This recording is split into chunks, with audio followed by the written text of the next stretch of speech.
அவர் வந்து என்ன பண்ணியிருக்காருன்னா ஒரு டயக்னோஸ் பண்ணிட்டார். டயக்னோஸ் பண்ண ஒரு காரியத்தை லவோதிக்கா திருச்சபையின் மூலமாக ஆண்டவர் வந்து அவர் வந்து வெளிப்படுத்திட்டார். இந்த ஆண்டவர் என்ன செய்யற டயக்னோஸ் பண்றது மாத்திரமல்ல, அந்த வியாதிக்கு எப்படி ஒரு குணமாக்குறதுக்கு பிரிஸ்கிரிப்ஷன் சீட் அளித்தார். பாருங்க, வியாதி இந்த வியாதி வச்சுக்கலாம், ஒரு டிபெட் வச்சுக்கோங்களேன். உங்களுக்கு டிபி சொன்னா போதுமா? என்ன செய்யலாம்? அதுக்கு மருந்து மாத்திரை எழுதி கொடுக்கலாம். அது மாதிரி ஆண்டவர் என்ன செய்யறாரு? மருந்து மாத்திரையே அவர் எழுதி வைத்திருக்கிறார். இதை நீங்க வந்து அவர் நினைச்சார் கட்டாயம் வலுக்கட்டாயமா வாயை திறந்து மருந்து ஊத்து போற கிடையாது. உனக்கு இஷ்டம் இருந்தா நீ கேளு அப்படின்னு சொல்லி சொன்ன ஒரு அழகான ஒரு காரியத்தை நாம் பார்க்கிறோம். இல்லை, ஏற்கனவே நம்ம ஆறுதல் வேறாக நாம் பார்த்து விட்டோம்.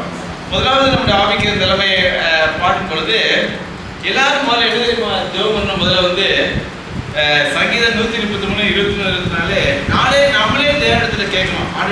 ஆண்டவரே என்ன, அதாவது வேதனை உண்டாக்கும் வழி இந்த இடத்துல எதுவும் இருக்கா அப்படின்னு சொல்லி ஜெபம் பண்ண சொல்லணுமா? முதல் வார்த்தை என்னது? வேதனை உண்டாக்கும் வழி. பாருங்க, நான் வீட்டில் வந்து ஒரு கூட்டு குடும்பம் வாழ்றோம்னு வச்சுக்கோங்களேன்.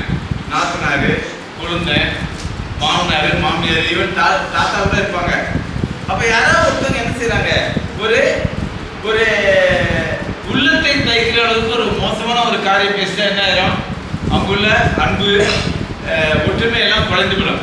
உடனே என்ன செய்வாங்க? எப்பா இந்த வேதனை இருக்கிற வாழ்க்கை நீ என்ன செய்யாத பேசாதுங்கிற மாதிரி ஆண்டவர் என்ன செய்யலாம்டா? நம்ம ஆண்டவர் பேசுகிற ஆண்டவரே என்ன செய்யணும்? என்ற இருத்தை அறிந்து ஆராய்ந்து கொள்ளுங்கள். வேதத்தை படி நான் நடக்காம ஏதாவது என்ன வேதனை விட சொல்லுங்க, நான் என்ன செய்யறேன் திருத்திக்கிறேன்னு சொல்லி நம்ம சொல்லணும். நான் தூத்துக்குடியில் முதல்ல பிரான்ச் மேனேஜரை போன உடனே அவன் சொன்ன, ஐயா அணையை காட்டி சொல்லிவிட்டு ஏன்ட்ட குறை இருந்தால் சொல்லுங்க, நான் திருத்திக்கிறேன் அப்படிங்கிற ஒரு வார்த்தை முக்கியம். யார் தெரியுமா? இன்ஃபாலபிள்ங்கிறத சொல்றவங்க யாரு? நாங்கள் ஒருபோதும் பாவம் செய்யவும் இல்லை, பாவமும் செய்யவும் மாட்டோம் என்று சொல்றது யாரு? ரோம கத்தோலிக்க திருச்சபையில் போப் வந்து சொல்கிறார் இன்ஃபாலபிலிட்டி என்று அவங்க சொல்றாங்க. ஆனா நம்மளாம் வந்து ஒரு தவறுகிற ஒரு மனிதர்கள். எனவே நாம் என்ன செஞ்சா நம்ம ஆண்டவரை பார்த்து என்ன சொல்றாரு? ஆண்டவரே, ஏதாவது ஒரு 10 கற்பனைகள் ஏதாவது கற்பனை மீறி இருந்தானா, அப்படியே நடக்கையில மோசமா இருந்தா அதை நீங்க காமிங்க, நான் என்ன செய்யறேன் திருத்தி கொண்டு நம்ம என்ன செய்யணும் சொல்ல வேண்டாம். உடனே ஆண்டவர் என்ன செய்யறார்? அவர் ஒரு டயக்னோஸ் ரிப்போர்ட் எடுத்து அனுப்பிச்சிக்கிறார். அதான் இந்த ஒயினான் படம். ஏற்கனவே நம்ம மாறுதலை வேற வாசித்து விட்டோம். இப்பொழுது ஆண்டவர் வந்து டயக்னோஸ் ரிப்போர்ட்ல 3 காரியத்தை சொல்றார். வெளிப்படுத்தல 3ஆம் அதிகாரம் 17ஆம் வசனத்தை எல்லாரும் எடுத்துக்கோங்க. அதில் அழகா அதை போடுங்க. ஒரு ஆண்டவர் நம்மளை பார்த்து சொல்லிடுறாரு, நீ தரித்திரன். 2வது வந்து நீ குருடர். 3வது வந்து நீ நிர்வாணி அப்படிங்கிற. நம்ம பார்த்து என்ன சொல்றாரு? நீ குருட்டு பயில அப்படின்னு சொன்னா நம்மளாம் பயங்கரமா கோவம் வரும். அவரை பார்த்து பெஞ்சமின் வந்து அநேகம் கண்டுட்டு வேலை செய்றாரு. சரிங்களா? ஒரு நல்ல ஒரு காரியம். குருடர்கள் நாம் இருக்கிறோம், ஆவிக்குரிய குருடர்களாக இருக்கிறோம். அதுக்கு ஒரு கதை தெரியும் தெரியுமா? ஒரு யானையை வந்து நிப்பாட்டி வைத்து யானை எப்படி இருக்குன்னு சொல்லி ஒரு 4 குருடர்கள் அனுப்பிச்சாங்க. ஒவ்வொருத்தர் ஒன்று சொன்னா என்ன சொன்னா? பாஸ்டர் காலை தொட்டவன் என்ன சொன்னா? தூள் மாதிரி இருக்குங்கிறாரு. சரி, காலை தொட்டவன் என்ன சொன்னா? அப்படி ஒவ்வொருத்தர் நாம என்ன தெரியுமா? நாமளும் குருடனா இருந்துட்டு நமக்கு தெரிஞ்ச நல்லது, அதாவது இனிப்பானதை பார்த்து கசப்பு என்றும், கசப்பானதை பார்த்து இனிப்பு என்றும், இருளை வெளிச்சம் என்றும், வெளிச்சத்தை இருள் என்றும் நம்ம அழைச்சிட்டு இருக்கிறோம். ஆனால் ஆண்டவர் என்ன சொல்றாரு? நீ குருடனா இருக்கிற, ஆவிக்குரிய வாழ்க்கையில குருடனா இருக்க அப்படின்னு சொல்லி சொல்றாரு. 2வது என்ன செய்யறாருன்னா, தரித்திரன்னு சொல்லும் பொழுது, அதாவது இப்போ இங்கே சொல்லி நான் வந்து ஐஸ்வர்யமா இருக்கேன், என்ன படிச்சு 3 வேளை சாப்பாடு இருக்கு, ஒபிசிட்டி வேற, அது நல்ல திட்டு கொடுத்து வச்சிருக்கேன், எனக்கு என்ன ஒரு குறைச்சல் சொல்றோம். ஆண்டவர் சொல்றாரு, எப்பா நீ அப்படி இல்லப்பா, நீ யாரு? ஒரு தரித்திரன்கிறாரு, கைக்கு வாய்க்கும் சாப்பிட்டு ஒரு பிச்சைக்காரன். யாராவது பிச்சைக்காரன் உங்களுக்கு கோவம் வருமாமா? யூ கால் மீ பெரியர் அப்படின்னு உங்களுக்கு கோவம் வந்துடும். ஆண்டவர் நம்மளை பார்த்து என்ன சொல்றாரு? நீ வந்து ஒரு புவர், அது ஏழ்மை அப்படின்னு அவர் சொல்றாரு. ஆண்டவர் வந்து ரொம்ப கடினமான வார்த்தையை சொன்னாலும் அவங்க இது ஒரு மாடரேட்டா அவர் சொல்றாரு. எருமை மாடு அப்படின்னு திட்டம் எப்படி இருக்கும்? அதே வந்து பசு மாடு அப்படின்னா எப்படி இருக்கணும் திட்டாது. எருமைன்னு சொல்லும்போது நமக்கு ஒன்று கோவம் வருது. அந்த மாதிரி ஆண்டவர் என்ன சொல்றாருன்னா, உங்களை பார்த்து பிச்சைக்காரன் அப்படின்னு சொல்லாம நம்மளை பார்த்து என்ன சொல்றாரு? தரித்திரன் அப்படிங்கிறார், தரித்திரன் அப்படிங்கிறார். அடுத்து என்னன்னா, நீ நிர்வாணியா இருக்கிறாய். நிர்வாணம்னா என்னன்னா ட்ரெஸ் இல்லாம இருக்கிறாய். என்ன அர்த்தம்? சின்ன பிள்ளைங்க பப்பிஸ் என்ன செய்ய ஓடி போய் ஒரு ட்ரெஸ் எடுத்து ஓடி மறைக்கணும். ஏன்னா ஆண்டவருடைய பார்வைக்கு முன்பாக நாம் அனைவரும் நிர்வாணமா இருக்கிறோம். இது ஒவ்வொன்றும் நாம் என்ன செய்வோம், நாம் வந்து பார்ப்போம். சரிங்களா? ஆண்டவருடைய 3 காரியம் என்ன சொல்லிடுறார் சொல்லுங்க. முதலாவது பிரச்சனை என்ன? முதல்ல தரித்திரன். ரெண்டாவது என்னது? குருடன். மூணாவது நிர்வாணி. இப்ப ஐஸ்வர்யவனாக இருப்பதற்கு என்ன மருந்து செய்கிறார் என்று நாம் என்ன செய்வோம், நம்ம பார்க்கிறோம். முதல்ல இந்த டெஸ்ட் ரிப்போர்ட் யார் சொல்றாங்கிறது முக்கியம். நான் சொன்னேன் இல்லையா, அவங்க கிடக்க நீ பெருசாக விருந்து சொல்ற மாதிரி அப்படி சொல்ல முடியாது. யார் தெரியுமா சொல்லிடுறார்? நீங்க வெளிப்படுத்துற 3:14 பண்ணுங்க. உண்மையுள்ள சாட்சியாளர் அறிவிக்கிறார். யார் அறிவிக்கிறாரு? உண்மையில ட்ரூ விட்னஸ். கோர்ட்ல வந்தா உங்களுக்கு தெரியும், இவன் பொய் சாட்சிக்காரன் சொல்லிட்டு நம்ம கேட்கவே மாட்டோம். ஆனா இங்க என்ன போட்டிருக்குன்னா, ட்ரூ விட்னஸ். ஆண்டவரே நானே சாட்சிப்பா, நீங்க எல்லாரும் எப்படி இருக்கிறீங்க? குருடனா இருக்கிறீங்க, தரித்திரனா இருக்கிறீங்க, நிர்வாணியா இருக்கிறீங்க. நம்ம என்ன செய்யணும்? அப்படியே ஆண்டவரே நீங்க என்ன சொல்லுங்க, நான் திருத்திக்கிறேன்னு சொல்லி நம்ம திருத்திக்கணும். சரிங்களா? இந்த குறை சொல்லுவது யாரு? தேவனே சொல்லுகிறார் என்று நாம் என்ன செய்யறோம், நாம் பார்க்கிறோம். சரி, அப்ப இதுக்கு மருந்து வந்து காசு கொடுத்து வாங்கணுமா?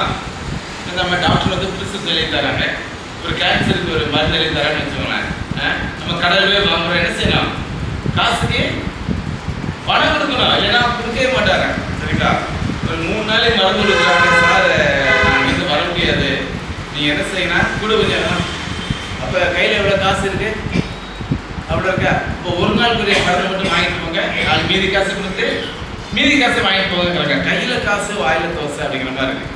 இங்க ஆர்டர் பாருங்க, வியாதிக்கு மருந்து சொல்லிட்டு இலவசமா வாங்கி போங்கிறாரு. பாருங்க, ஏசாயா 55 அதிகாரம் 1 வசனம் சொல்கிறது, பணமும் என்று காசு என்று என்ன செய்யுங்க, நான் ஒரு மருந்து சொன்னாலும் இலவசமா வாங்கிக்கோங்க. ஏன் இலவசம் வாங்க சொல்றது தெரியுமா? யாராவது சொல்லுங்க பார்ப்பேன். அதாவது உங்களுடைய பாவத்துக்குடைய கிரயத்தை நான் சிலுவையில ரத்தமா சிந்திட்டேன், என் உயிரையே நான் என்ன செஞ்சேன், கொடுத்துட்டேன். அதை நீங்க என்ன செய்ய தேவையில்லை, நான் காசு கொடுக்க தேவையில்லை, எல்லாம் என்ன செய்யுங்க, இலவசமாவே வாங்கிக்குவாங்க. பணமும் காசு இல்லாம விலைசமா வாங்கிக்குவாங்க. சரி, முதலாவது நாம் பார்க்கிறோம், நம்ம இடத்துல குறை ஒவ்வொன்றா இருக்கிறது பார்த்துருக்கோம்வா. முதலாவது வெளிப்படுத்தல் 3:18 சொல்லப்படுகிறது, ஐஸ்வர்யனாகும்படி. நீ தரித்திரங்கிறத நான் என்ன செய்ய போறேன், அவனே பெரிய பணக்காரன் ஆக்க போறேன். எப்படி தெரியுமா? நெருப்பிலே புடமுடப்பட்ட பொண்ணை உனக்கு தருகிறேன். தங்கம் வந்து சாதாரண தங்கம். 2 பேரும் இதிலே பார்த்து கடையில போய் கிடைக்கணும்னா நம்மளால தங்கத்தை பற்றி தெரிய மாட்டேங்குது. எங்கள் அம்மாவுக்கு நல்லா தெரியும். அதில் 14 கேரட் தங்கம், வேற என்ன இருக்கு, சிவப்பு அதிகம் கலக்காத தங்கம், இப்படிலாம் இருக்கு. நெருப்புல போட்டாங்கன்னு வச்சுக்கோங்களேன், அதில் உள்ள கழிவு பூமி கடையிலிருந்து தோன்றுன்னு வச்சுக்கோங்களேன், தங்கம் வருது. இந்தியாவில் எங்க தங்கம் விளையுது யாராவது சொல்ல முடியுமா? தங்கம் கழுத்துல இல்லாட்ட தங்கம் எங்க இருக்குன்னு அழகா சொல்றோம். என்ன பாருங்க, பாருங்க, அந்த தங்கம் பூமியிலிருந்து எடுத்த உடனே அதோட கழிவு பொருள் என்ன, சில என்ன கஜபஜா எல்லாம் அதில் இருக்கும். நான் அதை கஜபஜான்னு போடுறேன்னு வச்சுக்கோங்க. அதில் தீயிலுபடி எரிக்கிறப்ப அந்த கஜபஜா எல்லாம் எரிஞ்சு போயிடும். ஒரு சுத்தமான ஒரு பொண்ணா இருக்கும். இந்த பொண்ணை நான் உனக்கு தாரேன் அப்படிங்கிறாரு. கோல்டு தருகிறாரு, சுத்தமான ஒரு தங்கத்தை தருகிறாரு. அது சுத்தமான தங்கம்னால எதை குறிக்கிறது என்று நம்ம முதலாவது நாம் பார்க்க வேண்டாம். கடவுள் சொல்லி வெளிப்படுத்தின புத்தகம், இது வந்து எங்க போட்டிருக்கு, வெளிப்படுத்தின புத்தகம். உடனே எல்லாரும் நினைக்கிறாருன்னா, வெளிப்படுத்தின புத்தகமா, அது முத்திரிக்கப்பட்ட புத்தகம் என்று சொல்லக்கூடாது. வேறே வந்து யோவானுக்கு வெளிப்படுத்தின விசேஷம் போட்டிருக்கேன். அப்ப என்னது, இதுல அர்த்தம் நமக்கு என்னன்னு புரியும். நான் அப்படின்னு சொல்றேன். ரெண்டாவது பைபிள் சொல்றது, இந்த வெளிப்பட புத்தகத்தை வாசிக்கிறவனும் கேட்கிறவனும் அதனுடைய கை கொள்றவனும் ஆசிரியக்கப்படாதுங்கிறாரு. நீங்களாம் வாசிக்கிறீங்க, கேட்குறீங்க, நிச்சயமா போய் கை கொள்வீங்க. நீங்களாம் யாரு? ஆசிரியர் மக்கள். அது நெருப்பிலே புடமிடப்பட்ட பொண்ணு என்று சொல்றது, அது உண்மையான அன்பு, ட்ரூ லவ், உண்மையான விசுவாசத்தை அது நமக்கு காமிக்கிறது. இப்போ லவ்னா என்ன, அன்புனா என்ன அர்த்தம்? எல்லாருக்கும் என்ன இருக்குன்னா, நேச்சுரல் லவ்ங்கிறாங்க. நேச்சுரல் லவ்னா ஏற்கனவே இருக்குது. நம்ம குழந்தை பிறந்துன்னு வச்சுக்கோங்களேன், அது என்ன செய்யற, கருப்போ சிவப்போ என்ன, என் தங்கம். எங்கள் ஊரில் வந்து பிள்ளை வந்து அப்படியே கருப்பா பிறந்திருக்கும், சௌத்த பாண்டியன்னு பேர் வச்சிருக்காங்க. இன்னொரு பார்த்தீங்கன்னா கருப்பசாமி, அவன் நல்ல செக்கச்சவே இருப்பான், கருப்பசாமின்னு பேர் வச்சிருக்காங்க. அப்புறம் பார்த்தீங்கன்னா ராஜா, ஒவ்வொருத்தரும் ஒரு பேர் வைக்கிறாங்க, ராணிங்கிறாங்க. ஏன் வைக்கிறாங்க? அந்த இயற்கை அன்பு வரும்பொழுது நம்ம என்ன செய்யறோம்? இது வந்து இயற்கை அன்பு, இது தேவ அன்புல இயற்கையிலே வரும். திருடனை கூட அவன் பிள்ளைய போய் நீ கொல்ல போங்க, அவன் வந்து நம்மளை வெட்டி விடுவான். கொலைகாரன் வந்து யாரை பண்ணாலும் தான் பிள்ளையை கொண்டு வரப்ப அவன் தடுக்கத்தான் செய்வான். ஏன்னா இயற்கை அன்பு இருக்குது, சரிங்களா? இன்னொன்று வந்து ரெசிப்ரோக்கல் என்ன அர்த்தம்னா, நீ எனக்கு செஞ்சீங்கன்னா நான் பதில் உனக்கு செய்வேன், சரிங்களா? கடையில் போய் 50 ரூபாய்க்கு ஒரு சாமான் ரூபா கொடுத்தீங்கன்னா அதுக்கு பதிலுக்கு ஒரு சாமான் தரேன், ரூபா தரேன்னா நான் தரமாட்டேன். இது வந்து ரெசிப்ரோக்கல், சரிங்களா? நம்ம என்ன பண்ணலாம், எங்கள் வீட்டில் மொய் கணக்கு பார்ப்பாங்க. ஜெயபிரகாசோட மூத்த மக கல்யாணத்துக்கு எவ்வளோ செஞ்சிருக்காரு, 2000 மொய் வச்சிருக்கா. உடனே அவன் கல்யாணத்துக்கு அவன் பிறப்பா, மகள் கல்யாணமா அவனை 2000 போட்டு அவன் திருப்பி கொடுப்பாங்க. 2000 கொடுத்தா 2000, ஒன்றும் கொடுக்கலன்னா நம்மளை போய் சாப்பிட்டு வருவோம். இது வந்து ரெசிப்ரோக்கல், சரிங்களா? ஆனால் ஆண்டவருடைய அன்பு வந்து எப்படின்னா ரிடீமிங் லவ், மீட்கிற அன்பு. அதாவது மீட்கிற அன்பு என்று சொல்லும்பொழுது அது வந்து தேவ அன்புங்கிறாங்க. அது வந்து நமக்காக உயிரே கொடுக்கிற ஒரு அன்பு, அந்த மீட்கிற அன்பு. அந்த அன்பு நமக்கு உடையவர்களாக இருக்க வேண்டுமா? யாருக்காவது சொல்ல இந்த வாசத்துல எனக்கே ரொம்ப வெக்கமா இருந்துச்சு. ஐயோ, இந்த தேவ அன்பு நம்ம இடத்துலயே இல்லையே. தேவ அன்பு இருந்தால் நம்ம எதிர்மா செய்வோம், மற்றவர்களுக்கு மன்னிப்போம், அவர்களுக்கு வந்து பதில் செய்ய மாட்டோம். அப்புறம் வந்து அவங்க ஏதாவது கஷ்டப்பட்டாங்கன்னா அவங்களோட கூட நம்ம என்ன செய்வோம், பகிர்ந்து கொள்வோம். இங்கே நாங்கள் பார்த்த பர்னபாஸ்ங்கிற ஒரு மனிதன் தான் 1ஆம் நூற்றாண்டிலே கிறிஸ்தவர்களுடைய உடைமைகள்லாம் தீவிரித்து கொடுக்கப்பட்டன. அவர் வேலையில்லாத மக்களாக இருந்தார்கள். உடனே பர்னபாஸ் என்ன தெரியுமா செய்தார்? ஆறுதலின் மகள் என்று பெற்ற அவன் வந்து தன்னுடைய சொத்தெல்லாம் விற்று அங்கே வந்து கொடுத்த எல்லாருக்கும் சாப்பாடு கொடுத்தாரு. பார்த்தீங்களா? அதான் ஒரு உண்மையான அன்பு. தேவன் இருந்தால் நம்ம ஷேர் பண்ணுறோம். நம்ம என்ன செய்யணும், அட்லீஸ்ட் 10% தசமமாக கொடுங்க நம்ம கேட்குறோம், சரிங்களா? அவர் என்ன தெரியுமா செய்தார்? விசுவாச பிள்ளை இல்லாத பொழுது அவர் என்ன செய்தார்? உதவி செய்த ஒரு காரியத்தை நம்ம பார்க்கலாம். ரெடிமீங்களோ இந்த தேவ அன்பு நம்ம இடத்துல இருக்குதா இல்லையா? அதுக்கு ஒரு வழிமுறையை வேதாந்தத்தில் சொல்லியிருக்கு. நீங்க பார்த்தீங்கன்னா ரோமர்களின் நிறுவனம் 5ஆம் அதிகாரம் சொல்லப்படுகிறது, பரிஸ்தாவின் மூலமாக தேவ அன்பு நம்ம இதயத்தில் ஊற்றப்படணும். நம்ம இப்ப யாராவது கிடைக்க முடியுமா? என்ன செய்யணும்? பரிஸ்தாவின் மூலமாக தேவ அன்பு நம்ம இதயங்களில் ஊற்றப்படணுங்கிற. அப்ப பரிஸ்தாவின் நம்ம ஊற்றப்படலைன்னா நமக்கு என்ன இல்லை, தேவ அன்பு இல்லவே இல்லை. நீங்க உங்க சுய முயற்சினால நீங்க தேவ அன்பு சம்பாதிக்க நினைச்சீங்கன்னா அது முடியவே முடியாது. பைபிள் என்ன போட்டிருக்குன்னா, கடவுளுடைய தெய்வத்திலே 3ஆம் நபர் ஒருத்தர் இருக்காரு. யாரு? பிதா, குமாரன், பரிசுத்தாவி ஒருத்தர் இருக்கிறாரு. அந்த பரிசுத்தாவில என்ன தெரியுமா செய்யணும்? தேவ அன்பை நம்ம மேல என்ன செய்யணும்? ஊற்றுனா நம்மகிட்ட தேவ அன்பு இருக்கும். இல்லைன்னா எதை இருக்காது அப்படின்னு அவர் சொல்றாரு, சரிங்களா? சரி, பரிசுத்தாவி வேணும்ல, அப்ப என்ன பண்றது? அவர் தருவாரா? அதுக்கு இயேசு கிறிஸ்து அழகாக ஒரு வசனம் சொல்றாரு பாருங்க. லூக்கா புத்தகம் 11ஆம் அதிகாரம் 13ஆம் சொல்கிறது, பொல்லாதவர்களே நீங்கள் உங்கள் பிள்ளைகளுக்கு நல்ல ஈவுகளை கொடுக்க அறிந்திருக்கும் பொழுது பிதாவான நம்முடைய வேண்டிக் கொள்வதற்கு பரிசுத்தாவியை கொடுப்பதே அதிக நிச்சயம் அல்லவா? ஆண்டவர் என்ன தெரியுமா சொன்னாரு? நான் உங்களை நேசிக்கிறேன், நான் பரிசுத்தாவி தரேன். பரிசுத்தாவி பெற்றுட்டீங்க. அவங்க என்ன செய்யறாங்க? தேவ அன்பு இதயத்துல ஊட்டுறாங்க. தேவ அன்பு ஊட்டுனா நீங்க என்ன பண்றீங்க? உடம்புடப்பட்ட பொண்ணுள்ளவர்களா இருக்கிறீங்க. இப்ப நம்ம என்ன செய்யணும்? அந்த பரிசுத்தாவி நம்ம என்ன தெரியுமா அந்த உடனே இவன் தான் வரும். யாரு? அசம்பிளி ஆஃப் காட், சிபிஎம் தான் வரும். அதெல்லாம் மறந்துருங்க. அது வந்து தவறான ஒரு தமிழை போன அசுத்தாவி. வேதம் செய்கிற பரிசுத்தாவியை நாம் பெற வேண்டும் என்றால் தேவனை நோக்கி, ஆண்டவரே நீர் என்ன செய்யும்? அந்த வேதத்தில் சொல்லப்பட்ட பரிசுத்தாவை மேல ஊற்றும் என்று நாம் அதுக்காக ஜெபிக்க வேண்டும். இது ரொம்ப முக்கியமான ஒரு காரியம். அந்த வசனத்தை நான் வந்து மீண்டும் கவனத்தை கொண்டு வருகிறேன். பொல்லாதவர்களே நீங்கள் உங்கள் பிள்ளைகளுக்கு நல்ல ஈவுகளை கொடுக்கும் பொழுது பிதாவானவர் தமிழத்தில் வேண்டிக் கொள்வதற்கு பரிசுத்தாவை கொடுப்பது அதிக மிச்சம் அல்லவா? நம்மளாம் பொல்லாதவர்களா? யாராவது நான் பொல்லாதவன் கிடையாதுன்னு சொல்லுங்களேன். திடீர்னு கோபம் வந்துச்சுன்னா அப்பா எங்கேயோ போயிடுது, சரிங்களா? என் பையன் அவர் கோயம்புத்தூர் ஒரு நண்பர் இருக்கிறாரு. என்னப்பா எத்தனையோ வருஷம் கிறிஸ்டின் பண்ண திடீர்னு கோவப்பட்டா நம்ம பணத்தை காமிச்சிடுவோம் அப்படின்னு நம்ம சொல்லுவோம். இப்படி பொல்லாதவரை நாம் வந்து நம்ம பிள்ளை வந்து கேட்குது, அப்பம் தானேன்னு கேட்குது. உடனே இருந்தால் கடலை தூக்கி கொடுக்குறோமா? கிடையாது கிடையாது. மீன் தாங்க அப்படின்னு கேட்குறோம். கடல்ல போய் நீங்கள் மீனவரில் போய் மீனை பிடிச்சி பாருங்க. மீனுக்குள்ள மீன் இருக்கு, பாம்பு இருக்கும், குட்டி பாம்பு இருக்கும். அந்த பாம்பை தூக்கி கொடுக்குறீங்களா? அழகான விரால் மீனோ அல்லது என்ன மீனோ நம்ம வந்து அழகாக என்ன செய்யறோம்? கொடுக்குறோம். அதில் பிள்ளை வந்து எங்கே கம்ப்ளைண்ட் முட்டை கேட்குன்னு வச்சுக்கோங்களேன். உடனே ஒரு தேரத்தை கொடுக்குறோமா? வாங்க பொல்லாத நீங்கள் நம்மலாம் நம்ம ஒரு நேச்சுரல் லெவலில் பிள்ளை கேட்ட உடனே அவனுக்கு எல்லாம் அப்பத்துக்கு கல் கொடுக்க கிடையாது, மீனுக்கு வந்து அப்பத்துக்கு மீன் கேட்டால் பாம்புக்கு கிடையாது, முட்டை கேட்டால் தேல் கொடுக்க கிடையாது.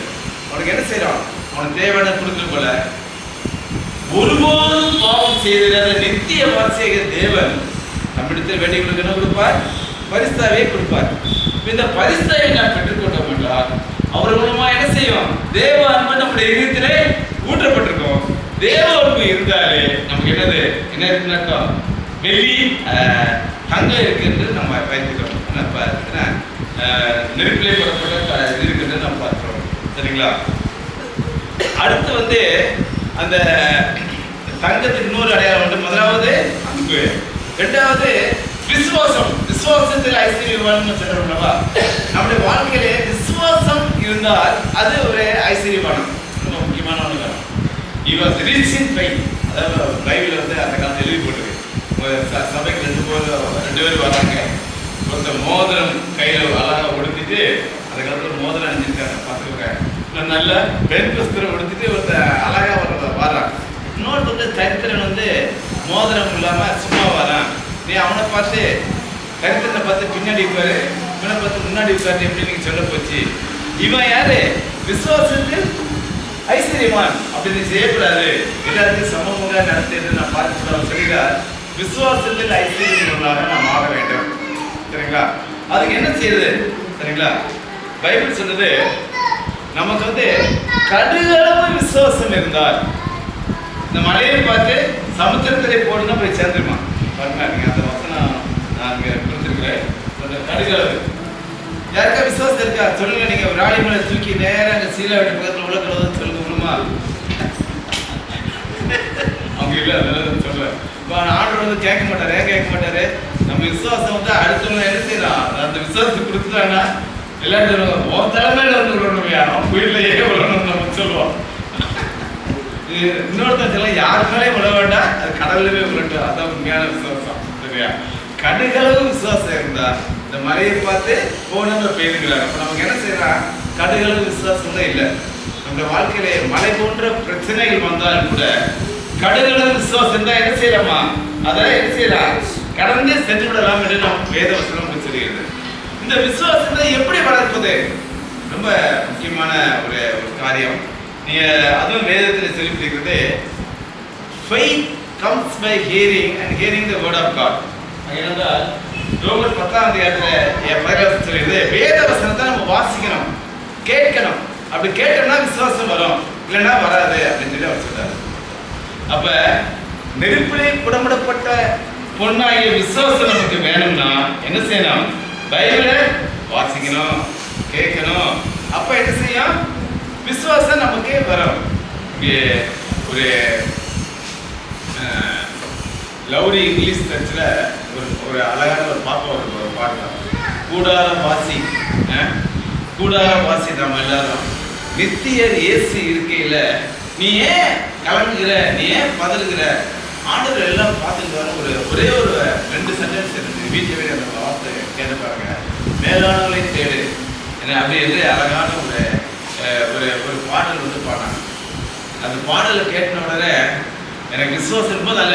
வருங்காலத்தில் பிள்ளைகளை குறித்து கவலை தேவையில்லையே, வேற குறித்து கவலை இல்லையே, ஆண்டவர் எல்லாம் பார்த்துக்குவாரு. நீ ஏன் கலங்குகிறாய், நீ ஏன் பதறுகிறாய் என்ற ஒரு வசனத்தை நாம கேட்கும் பொழுது, அந்த வசனத்தை வாசிக்கும் பொழுது நமக்கு என்ன செய்யுது? விசுவாசம் வருகிறது என்று நம்ம பார்க்கணும். எனவே நாம் என்ன தெரியுமா செய்ய வேண்டும்? பைபிள் வந்து நல்லா வாசிக்கணும், ஜெபம் பண்ணணும். கேட்டவங்களுக்கு என்ன வரும்? விசுவாசம் வரும். அப்படி என்றால் ஐஸ்வர்யனாய ஆவதற்கு நான் நெருப்பிலே புடமிடப்பட்ட பொன்னை தருகிறேன் என்றால் அது பொண்ணு எதை குறிக்கிறது? அன்பையும் விசுவாசத்தையும் குறிக்கிறது. விசுவாசம் வந்து நம்ம என்ன பைபிள் வாசி ஜெபம் பண்ணி கேட்டால் விசுவாசம் வரும். 2வது அந்த இது இது என்னது அன்பு, தேவ அன்பு எப்படி வரும்? பரிசுத்தாவியின் மூலமாக தேவ அன்பு நம்ம இதயத்திலே ஊற்றப்படணும். அப்படி ஊற்றப்பட்டதான் நம்ம தேவ அன்பு உள்ளவர்களாக நாம் என்ன செய்வோம்? தீவிப்போம். அந்த பரிசுத்தாவே தேவன்கிட்ட கேட்டால் தருவார் என்று நான் பார்க்கிறோம். எனவே நம்ம தேவனிடத்திலே வாய்ப்பு வேண்டும் என்று நான் பார்க்கிறோம். அடுத்து ஒரு காரியம் என்னவென்றால், ஆண்டவரை பார்த்து அப்பிசை, அதாவது தமிழில் சொன்ன ரொம்ப அசிங்க, வயசுக்கு சொல்கிற ஆபாச வார்த்தை சொன்னால் ரொம்ப பிடிக்கவே பிடிக்காது. சின்ன பிள்ளைலாம் ரொம்ப திட்டுவோம். என்ன பார்த்து பப்பிசைன்னு ஆங்கிலத்தில் சொல்லுவீங்க. தமிழில் நான் சொல்லுறேன்ல, ஏன் அம்மனமாக போகிற அப்படின்னு சொல்கிறேன்னு வச்சுக்கோங்க. இவ்வளோ இதுமா இருக்கு. ஆண்டவர் உங்களே என்னை பார்த்து என்னம்மா எல்லாம் அம்மனமாக இருக்கீங்க, ஒரு நல்ல ட்ரெஸ்ஸு மாட்டுங்க அப்படின்னு சொல்கிறார். அப்படின்னா என்ன அர்த்தம்னா, இதனுடைய அர்த்தத்தை நம்ம என்னன்னு மன புரிஞ்சுக்கணும். இப்போ நாம் நிர்வாணமாக இருக்கோமா இல்லையாங்கிறதுக்கு வேதத்திலேருந்து நான் ஒரு எடுத்துக்கொள்ள நான் என்ன செய்கிறேன், நான் பார்த்துக்கிறேன். என்ன செய்யுங்கன்னா, ஆதாம் ஏவாளும் என்ன செஞ்சாங்கன்னா, ஆண்டுக்கு விரோதமாக பாவம் செய்த பொழுது தேவன் கொடுத்த வெளியே என்ன ஒளியின் வஸ்திரம் போயிடுச்சு. முதல்ல என்ன வச்சுருந்தாங்க படைக்கிறப்ப, அவங்க சுற்றி டீப் லைட் மாதிரி ஒரு பெரிய ஒரு வெளிச்சம் அப்படியே இருக்கும். சரிங்களா? அதெல்லாம் அவங்க நிறுவனம் தெரியல. 2 பேரும் வைக்கப்படாமல் படைக்க பதில் இருந்தாங்க. என்னைக்கு ஆண்டவர் சாப்பிடக்கூடாதுன்னு ஒரு சொன்ன கனியை சாப்பிட்டாங்களோ, உடனே என்னாச்சு, அந்த வெண்மையான ஒளியின் வஸ்திரம் என்ன செய்யுது, அங்கே விட்டு நீங்கே போயிடுச்சு.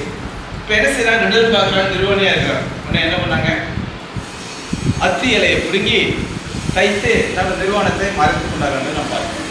திடீர்னு வீட்டுக்கு வரீங்க, ட்ரெஸ் எல்லாம் குளிச்சுட்டே இருக்கிறேன், என்ன எதில் நீரோட குளிச்சுட்டு இருக்கேன், பம்புக்குன்னு ஒரு ட்ரெஸ்ஸை தூக்கி போயிட்டேன்னு வச்சுக்கோங்களேன்.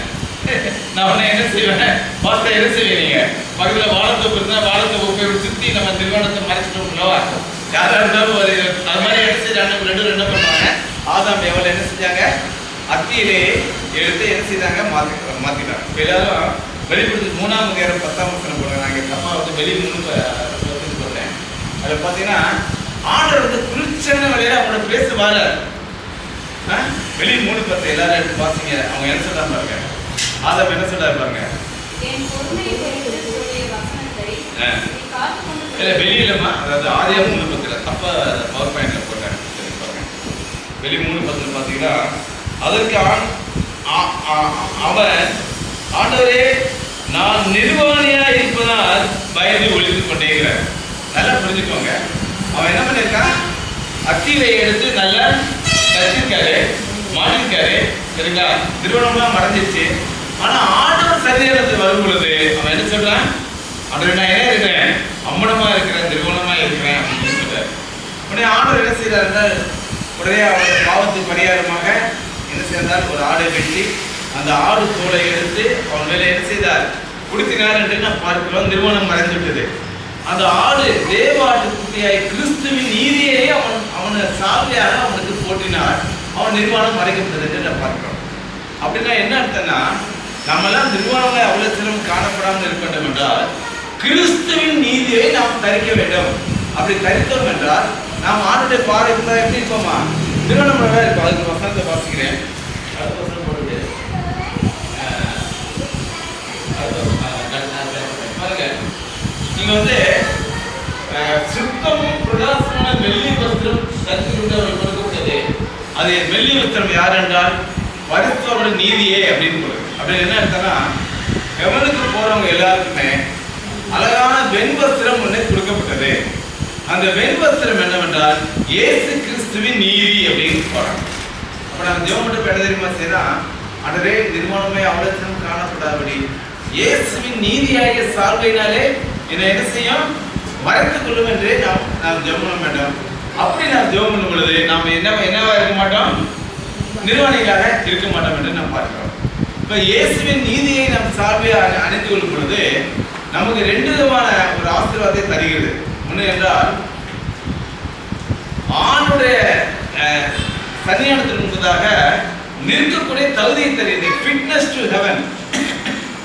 நீங்க பார்த்தீங்கன்னா, இந்த யாரெல்லாம் குவாலிஃபிகேஷன் போட்டிருப்பாங்க, யாரெல்லாம் வேலைக்கு அப்ளை பண்ணாங்கன்னா 18 வயசு முடிஞ்சிருக்கணும், அப்புறம் ஏதாவது ஒரு டிகிரி இருக்குன்னு சொல்லி 2 தகுதி சொல்றாங்களா.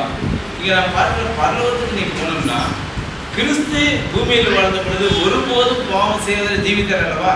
அந்த நீதியின் சால்வை விசுவாசத்தினாலே நீ அணிந்திருக்க வேண்டும். அப்படி அணிஞ்சிருந்தா உனக்கு பரலோகத்துக்கு செல்வதற்கு தகுதி. ரெண்டாவது அதை நமக்கு உரிமையை தருகிறது. உரிமைனா டைட்டில் டீட். நீங்க ஒரு கடை நடத்துறீங்க, ஒரு ஐஸ்கிரீம் கடை நடத்துறோம். என்ன அப்பா யாரும் கொடுக்கல அடப்பாயா அப்படின்னு பையன் உள்ள எடுத்து அவன் ஐஸ்கிரீம் நடத்துறாங்க. அப்படின்னா தகப்பன் மகன் என்ற உரிமையை நமக்கு எது தருகிறது? அந்த கிறிஸ்துவ நீதி நமக்கு தருகிறது. அப்பா பிதாவே என்று கூப்பிடக்கூடிய ஒரு புத்திர சுவாரத்தை நமக்கு என்ன செய்கிறார்? கொடுக்கிறார். எனவே கிறிஸ்துவ நீதியை நம்ம தருவதனாலே நாம் என்ன செய்யறோம்? நிர்வாணமாய் அவலத்தினம் காணாம இருக்கிறோம். சரிங்களா? முதல்ல என்ன பார்த்தோம்? ஐஸ்வர்யமான ப்ராப்ளம் சால்வர். இரண்டாவது நிர்வாணம். ஆண்டவர் இயேசு கிறிஸ்து நமக்கு வெண்வசனம் தருகிறார். அது கிறிஸ்து நீதியை குறிக்கிறது. அந்த நீதியை அணிந்திருந்தால் நம்ம இதை பார்க்கணும். கடைசியில் ஒரு காரியம் என்னவென்றால், அடுத்தது குருடன். சரிங்களா? நாம் எல்லாம் குருடனா இருக்கிறோமா இல்லையா? இப்போ நம்ம ஓய்நாள் பாடம் படிக்கிறதுக்காக நாம் ஜெபம் பண்ணோம். என்ன ஜெபம் பண்ணோம்? ஓய்நாள் பாடம் படிக்கும்போது நம்ம என்ன ஜெபம் பண்ணோம்? அழகாக சொன்னாங்க, ஆண்டவரே வேதத்தின் அதிசயங்களை பார்க்கும்படி என் கண்களை திறந்தல்லுங்கிறார். இப்போ நம்மளாம் என்ன செய்யணும்னா, நிஜ வாழ்க்கையில நாம் தெரிந்தல் போல ஆண்டுடைய பார்வையிலே குருடனாக இருக்கிறோம். பைபிள் திட்டாரு, என்னையே அவனை பார்த்துட்டு இருக்க, குருடருக்கு வழிகாட்டுகிற குருடனாக இருக்காங்க. உனக்கே கண்ணு தெரியாது, இன்னொரு குருடனை கூட்டு போனா 2 பேரும் என்ன ஆயிடுவாங்க? 2 பேரும் தூக்கி விட வேண்டியதான். அதுக்கு நான் என்ன தெரியுமா ஒரு ஐ டிராப்ஸ் தரேன். கருப்பு என்ன தராரு? கண்ணுக்கு என்ன போடுவீங்கம்மா? ஐ டிராப்ஸ் தானே போடுவீங்க. அதில் பெரிய ஆயில் எடுத்து தருவீங்க. அப்படி இப்படி கண்ணை திறந்து அப்படி விட்டு இப்படி தெரிஞ்சு ஒரு சின்ன டிராப்ஸ் தான் போகிறோம். ஆனால் கடவுள் சொல்றாரு, நான் உனக்கு ஐ டிராப்ஸ் தரேன். அதான் அப்போ கண்ணுக்கு கழிக்கப்பட வேண்டும். அந்த கண்ணுக்கு கழிக்கும் என்று சொல்லும் பொழுது அது என்னவென்றால், பரிசுத்தாவியை தரும் பொழுது ஞானக்கண்ணை தருவார். ஞானக்கண்ணை ஸ்பிரிட் ஆஃப் விஸ்டம். எல்லாரும் இந்து புராணத்தில் படிச்சிருக்கோம். ஒரு ஆளுக்கு 3வது கண்ணு இருக்கும். யார் அவரு? நெற்றிக்கண்ணை. யார் அது? இந்து புராணத்தில் அவர் சொல்றாங்க, அவர் சிவபெருமான் இருக்கிறார். அதெல்லாம் மறந்துருக்கேன். அது ஒரு புராண கண்ணு. ஆண்டவர் என்ன சொல்றாருன்னா, நான் உனக்கு ஐடியாஸ் பண்ணனா ஞான கண்ணை நான் தருவேன். ஒரு ஸ்பிரிட் ஆஃப் விஸ்டம் தருவோம். அது என்ன செய்யலாம்? ஈஸியாக கண்டுபிடிச்சிடலாம். அப்போஸ்தலர் என்று சொல்லுகிறவர்கள் அப்போஸ்தலர் இல்லை என்ற கள்ளப்போதகர்கள் கண்டுபிடிச்சாங்க அப்படின்னு சொல்லி எபேசு சபையில பற்றி சொல்லப்படுது. காரணம் என்ன தெரியுமா? அந்த சபையில் எல்லாருக்கும் கண்ணுக்கு கழிக்கப்பட்டிருக்கோம். கள்ளப்போதகரா மெய்யான போதெல்லாம் கண்டுபிடிக்கிற போட்டா கண்டுபிடிச்சாரு. அதுதான் ஆவிட வரங்கள் 2:12 பல வரங்கள் போட்டிருக்கு. அதுல ஒரு வாரத்தை சொல்லி பகுத்தறிவை தருகிறார். அந்த பகுத்தறிவு வழங்குறார். அதாவது நீங்க அழகா தமிழ்ல கூட சொல்லுவாங்க, எல்லாத்துக்கும் 5 அறிவு இருக்கு பிரிவுகளுக்கெல்லாம். நமக்கு மட்டும் என்ன அறிவு இருக்கா? 6 அறிவு இருக்கு. அந்த 6 அறிவு பேர் என்ன? பகுத்தறிவு. டிசர்னிங் தி ஸ்பிரிட் என்னன்னு கண்டுபிடிக்கிறேன். ஏன்னா நம்ம ஆண்டவர் நேராக ஆதாம படைச்சாரு. பக்கத்தில் நிப்பாட்டி வச்சாரு. ஏதாவது பேரை சொல்லுப்பா, அவருக்கு ஒரு பேர் வை அப்படின்னா அழகா ஒரு பேர் வச்சார். ஏன்னா பகுத்தறிவு இருக்குனால மனுஷனிலிருந்து அவர் எடுக்கப்பட்டபடியால் அவளுக்கு மனுஷி என்று பேர் வைப்பாங்க. அழகா சொன்னார். கழுதைன்னு பேர் வைக்கல. யாராவது மனைவி கழுதைன்னு சொல்லாதீங்க, தப்பு. ஏன்னா காரண பேர் அவருக்கு நல்லா புரிஞ்சிருக்கு. பகுத்தறிவு இருக்கிறதுனால மனுஷனிலிருந்து எடுக்கப்பட்டவரை மனுஷி என்று அழைக்கப்படுவார். நம்ம தேவன் என்ன செய்யறா? பரிசுத்தாவியை கொடுக்கும் பொழுது, நம்ம கழிக்கப்படும் பொழுது நாம் என்ன செய்யறோம்? நன்மை எது தீமை எது என்று நாம் என்ன செய்யறோம்? நாம் என்ன செய்யறோம்? இது பண்றோங்கிறார். சரி, இவ்வளத்தையும் சொல்ற ஆண்டவர் என்ன இவ்வளத்தை சொல்ற ஆண்டவர், நான் இந்த பாடத்தில் சொல்றேன். ஏன் நம்மளை பார்த்து சொல்லணும்? இந்த பவர் பாயிண்ட் இல்லை சொல்றேன். ஏன் ஆண்டவர் சொல்றாரு? என்னை பார்த்து, பிள்ளைகளை பார்த்து படிக்க, டிவி பார்த்து நம்ம ஏன் சொல்றோம்? நம்ம என்ன செய்யலாம்? இது உருப்பிடக்கூடாது, ஒழுங்காக நல்லா இருக்கணும். அதை நாம் நேசிக்கிறவர்கள் எவ்வளோ அவளை என்ன செய்யறோம்? கடிந்து கொண்டு சித்திக்கிறோம். ஆண்டவர் சொல்ற நோக்கம் நீங்களே என்ன செய்யணும்? பரலோகத்துல என் கூட வரணும். இந்த நிலைமையில நீ வந்து நான் குருடனா இருந்துட்டு தரித்திரனா இருந்துட்டு திருமணம் யாரிட்டு பரலோகத்துல வரவே முடியாது. அதை நான் என்ன தெரியுமா செய்கிறேன்? என்னிடத்துல இலவசமா வாங்கிக்கொள். என்னது? அந்த நெருப்பிலே போடப்பட்ட தங்கத்தையும், அப்புறம் நிர்வாணமாய் அவலத்தின் காணப்படுகிற பெண் வஸ்திரத்தையும், அப்புறம் கண்ணில் இலவசமா நீ வாங்கிக்கோ. வாங்கிட்டு என்ன செய்யலாம்? என் கூட நீ மோட்சத்துக்கு வரலாம். அதுக்காக வாங்கியிருக்க நான் என்ன செய்யறேன்? உன் வாசப்படி இருந்து என்ன செய்யறேன்? கதவை தட்டுறேன். நீ என்ன செய்யணும்? திறந்து உள்ளே வாருமென்றே அழைக்க வேண்டும். இப்போ வந்து கடவுள் சொன்னார்னா கதவை உடைச்சிட்டு உள்ள வரவே மாட்டார். அந்த கதவை திறக்கிற கீ வந்து உள்ளதான் இருக்கு. நம்ம தான் என்ன செய்யறால், ஆண்டவரே என் உள்ளத்திலே கம்மிட்டு மை ஹார்ட், கம்மிட்டு மை என் உள்ளத்திலே வாருன்னு சொன்னார். உள்ளத்திலே வந்து என்ன செய்வார்? தேவன் வாசம் பண்ணுவார் என்று அழகாக சொல்லுகிறார்.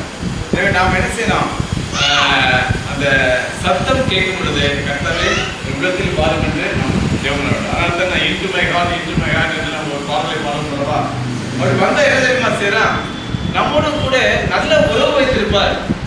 இந்த உறவுக்கு வந்து அழகா சொல்றாரு, ஏன்னா இரவு உணவு சாப்பிடுற நேரத்தில் இருக்கிற உறவு அப்படிங்கிறாங்க. என்ன உறவு? நல்லா புரிஞ்சுக்க தம்பி. எந்த உணவு? உறவு இப்ப காலையில கிளம்பு கிளம்பு கிளம்பு கிளம்பு கிளம்பு கிளம்பு கிளம்பு, மத்தியானம் வேலை வேலை இருப்பான். சாயங்காலம் இஸ்ரேல் மக்கள் ஆனவனுங்க வேற எல்லாம் முடிஞ்சிருச்சு, காலை டென்ஸ் எல்லாம் முடிஞ்சிருச்சு. சாயங்காலம் என்ன செய்வாங்க? அழகா செஞ்சு வச்சு குடும்பமாக உட்காந்து பேசி சந்தோஷமா சாப்பிடுவாங்க.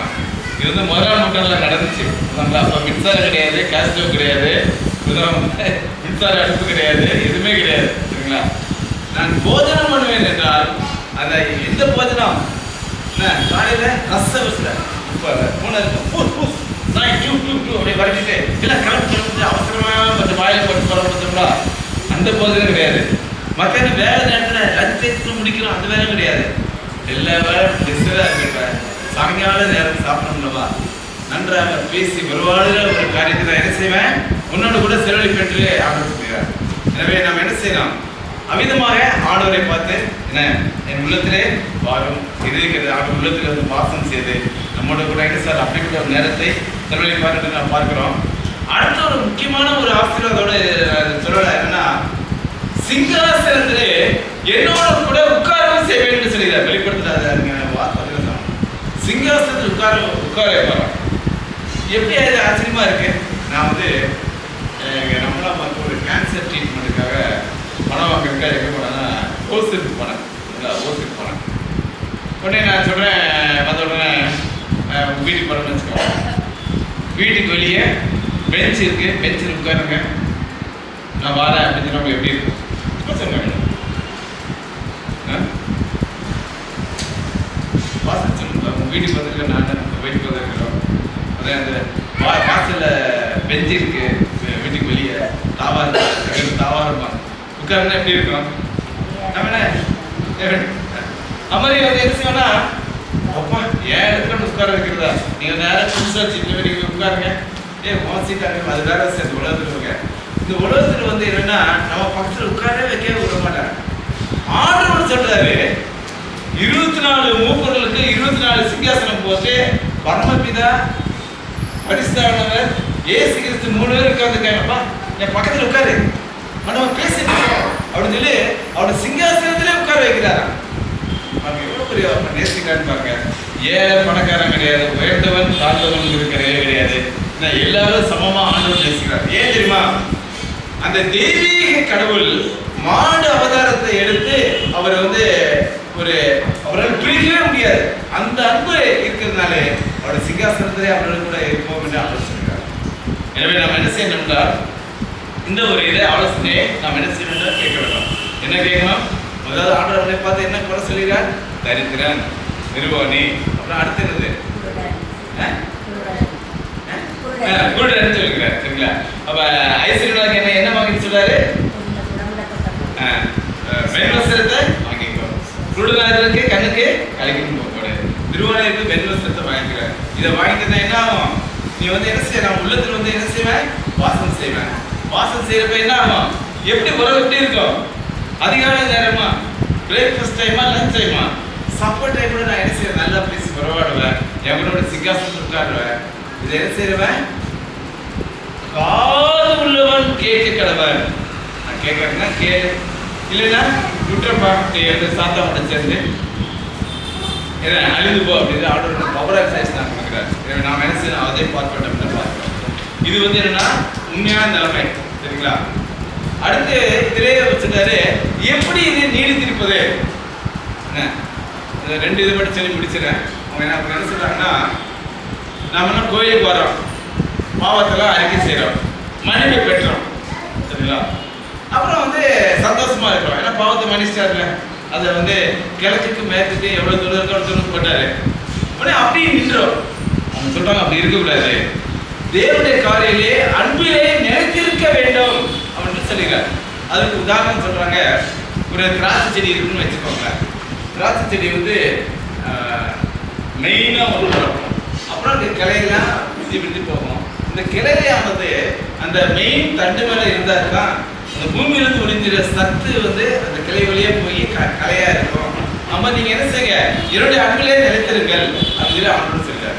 எனவே நாம் என்ன செய்யணும், தேவனுடைய அன்பிலே நாம் நிலைத்திருக்க வேண்டும் என்று ஆண்டவர் சொல்கிறார். அவங்க என்ன சொல்றாங்கன்னா, தினமும் காலையில ஜெபம் பொழுது 3 வார்த்தை அழகா இதுல ஸ்பெசிஃபிகேஷன் போட்டிருக்கேன். ஐ கான்செக்ரேட் டு தி, அதாவது ஆண்டவரே இன்றைய நாளையும் 2 மணி நேரத்தை உமக்காக ஒப்படைக்கிறேன். I consecrate use me today in this service, இன்று உங்கள் ஊழியத்திலே என்னை பயன்படுத்தும். என்ன அப்படின்னு சொல்லி நான் தினமும் நம்ம ஒவ்வொரு மணி நேரமும் விழித்திருந்து நான் ஜெபம் பண்ண வேண்டாம். அதான் இதாகும். அப்படி இல்லாமல் ஒரு சனிக்கிழமை வரோம், கோயிலுக்கு வரோம், பாட்டு பிடிச்சி அப்படி போய்ட்டு நடக்கவே நடக்காது, நிலைத்திருக்கவே மாட்டோம். தினமும் பைபிள் வாசிக்கணும், ஜெபம் பண்ணணும். ஒவ்வொரு மணி நேரமும் நாம் வந்து விழித்திருக்க வேண்டியன்னா, நம்ம கட்சிகளை சாத்தாம எப்படியாவது ஒரு பாவத்தில் விளைவிச்சு உனக்கு மன்னிப்பே இல்லை அப்படின்னு சொல்லி நம்ம என்ன செய்யறேன், பாதாளத்தில் தள்ள அவன் தயாராக இருக்கிறான். நம்ம என்ன செஞ்சால் தினமும் நம்ம விழித்திருந்து ஜெபம் பண்ண வேண்டும் என்று நம்ம பார்க்கிறோம். அடுத்தபடியாக என்றால் ஆண்டவர் சொல்றாரு, நீ கவலைப்படாத, உன தொலைக்கு நான் இருக்கேன். நானாக இருந்த ஒரு கேள்வி இருக்கும் ஆண்டவர் இருப்பார். ஆமாம், நீங்கள் என்ன செஞ்சீங்க, வீடு விட்டு நேரம் மோசத்துக்கு போயிட்டீங்க. எங்கே போயிட்டாரு, மோசத்துக்கு போயிட்டீங்க. அங்கே பிதா கூட இருக்கிறீங்க, நீங்கள் எல்லாம் தனியாக இருக்கிறோம். அங்கே பலர் இங்கே யார் இருக்காரோ ஆண்டவர் ஒரு வசனம் சொல்றாரு, நான் உங்களை திக்கற்ற விடுவேன். நான் போட்டிருக்கு வெளிப்படுத்து 14-12 வாசிங்க. யோவான் 14-12 வாசிங்க. அந்த ஆண்டவர் நமக்கு ஒரு அழகான வார்த்தை கொடுத்துருக்காரு. வெளி 14 யோவான் 14-12 யாரை வாசிங்க. நான் உங்களை திக்கற்றவர்களோடு சொல்றாரு. அடுத்து வாசிங்க. உங்களுக்கு வருவேன். அடுத்து பாடாரம், அதிலே பாடாரம் சந்தமாங்க. நான்